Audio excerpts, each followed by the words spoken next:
যে আপনার পরিবার থেকে কিছু সম্পর্কটা আমাকে দেন। আমি ওই ভাইটির কাছে সম্মান রেখে পায়ে হাত দিয়ে বলছি, আপনি আপনার ভোটটা ঠিকই জায়গা মতো দিলেন, কিন্তু আপনার পরিবারের অন্য সদস্যের ভোটটা আপনি এমন একটা জায়গায় দিলেন যেখানে আল্লাহ এবং রাসূল রাজি নয়। সেই দায়ভার কি আপনি নেবেন? বলেন কিয়ামতের ময়দানে সেই দায়ভার আপনি নেবেন কিনা? যদি আপনি সেই দায়ভার না নেন, তাহলে আমি কিভাবে সেটা বলি যে আমারটা আমি দিব, বাকি 5টা আছে আমি একটা দিব? এই কথা বলার সুযোগ আমার নাই।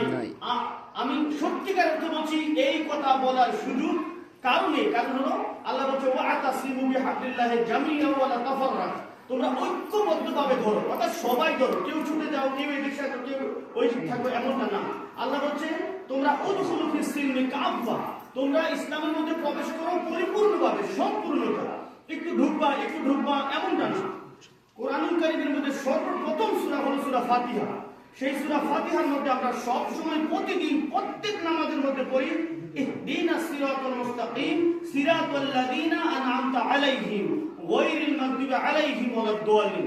আপনি প্রতিনিয়ত বলছেন আমাকে আপনি হেদায়েত দান করুন, প্রতিনিয়ত আপনি বলছেন হেদায়েত দান করুন।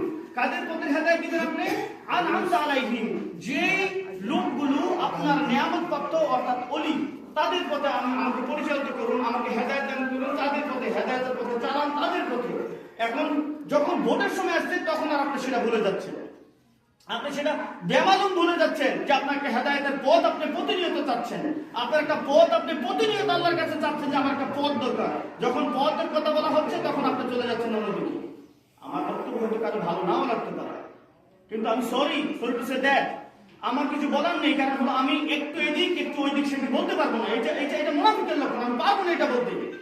আমি এইটা আমার কথা, আমি বলবো যে আপনি আমাকে ভোট দেন, যদি আপনার ভালো লাগে পুরোটা আমাকে দেন, যদি না দেন তাহলে আপনার জবাব দেওয়ার জন্য সেদিনকার জন্য প্রস্তুত থাকেন। ধন্যবাদ সবাইকে। আমার কথা যদি কেউ ব্যথা পেয়ে থাকেন, আমি আন্তরিকভাবে